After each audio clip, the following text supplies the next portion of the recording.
মাননীয় বিরোধী দলের চিফ হুইপ। মাননীয় স্পিকার, আপনাকে ধন্যবাদ। মাননীয় স্পিকার, আমরা হয়তো ভুলে যাচ্ছি যে আমরা এই সংসদটা কিভাবে গঠিত হয়েছে এবং জাতীয় সংসদ নির্বাচনের পাশাপাশি এখানে গণভোট অনুষ্ঠিত হয়েছিল, কিন্তু এখন সংসদের কার্যক্রম দেখলে মনে হচ্ছে যে এই ধরনের কিছুই যেন হয়নি।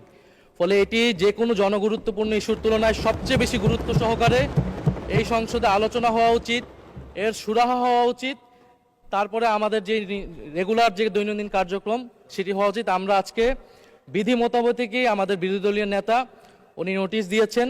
আমরা আপনার প্রতি এবং এই হাউজের প্রতি আবেদন জানাচ্ছি যে আমরা প্রথমে এই বিধি, এই যে নোটিশ আমরা দিয়েছি জনগুরুত্বপূর্ণ ইস্যুতে গণভোট এবং জুলাই সনদ বাস্তবায়ন আদেশ, সেটাতে আগে আলোচনা হোক। এটা আমাদের অনুরোধ রইল আপনার প্রতি, মাননীয় স্পিকার।